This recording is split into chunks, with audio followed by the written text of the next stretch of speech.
দর্শক, সমগ্র দক্ষিণ এশিয়াই যেন ছুটে এলো ঢাকার মানিক মিয়া এভিনিউয়ে। সাবেক প্রধানমন্ত্রী বেগম খালেদা জিয়ার শেষ বিদায়ে শ্রদ্ধা জানান সার্কভুক্ত দেশের নেতারা। ছিলেন পাকিস্তান সংসদের স্পিকার, ভারতের পররাষ্ট্রমন্ত্রী সহ বাকি দেশগুলোর বেশ কয়েকজন মন্ত্রী। এ সময় খালেদা জিয়ার বড় সন্তান তারেক রহমানের হাতে শোক বার্তা দেন নেতারা। আরো জানাচ্ছেন মোহন ইসলাম। আমরা সকলকে বন্ধু হিসাবে দেখতে চাই। বিদেশে আমাদের কোনো প্রভু নেই, আছে শুধু বন্ধু। সাবেক প্রধানমন্ত্রী বেগম খালেদা জিয়ার এই বক্তব্য শুধু কথার কথা নয়, এটি যে বাস্তব এবং সত্য তা আবারও প্রমাণ হয়েছে তার মহাপ্রয়াণের সময়।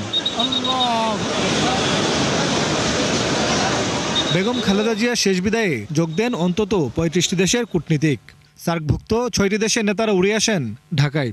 এর মধ্যে যাদের সাথে ইতিহাসের সবচেয়ে বাজে সম্পর্ক চলছে, সে ভারতের পররাষ্ট্রমন্ত্রী এস জয়শঙ্কর আসেন বেগম জিয়াকে শ্রদ্ধা জানাতে। তার পুত্র তারেক রহমানের কাছে শোকবার্তা দেন তিনি।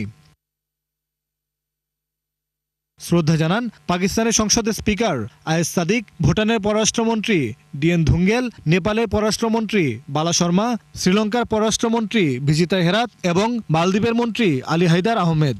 এ সময় বিদেশি অতিথিরা বেগম খালেদা জিয়ার পরিবারের প্রতি সমবেদনা জানান। বলতেন, দেশ, দেশের মাটি আর দেশের মানুষই আমার কাছে সব। বারবারই বলেছেন, এই দেশ আর দেশের মানুষকে ছেড়ে কখনো যাব না। কথা রাখলেন। তিনি বাংলাদেশের রাজনীতির নিঃসঙ্গ শেরপা বেগম খালেদা জিয়া। তাই তো শেষ বিদায়ে কোটি কোটি মানুষের ভালোবাসা চোখের জলে বাংলাদেশের বুকেই জায়গা করে নিলেন। যতদিন এই দেশ থাকবে ততদিন বাংলাদেশের ভালোবাসা পাবেন বেগম খালেদা জিয়া। পরে বিদেশি অতিথিদের সাথে সাক্ষাৎ করেন সরকারের উপদেষ্টারা। এ সময় বেগম জিয়ার প্রয়াণে সংহতি জানানোয় বিদেশি মন্ত্রীদের ধন্যবাদ ও কৃতজ্ঞতা জানান তারা। মোহন ইসলাম, ৭১, ঢাকা।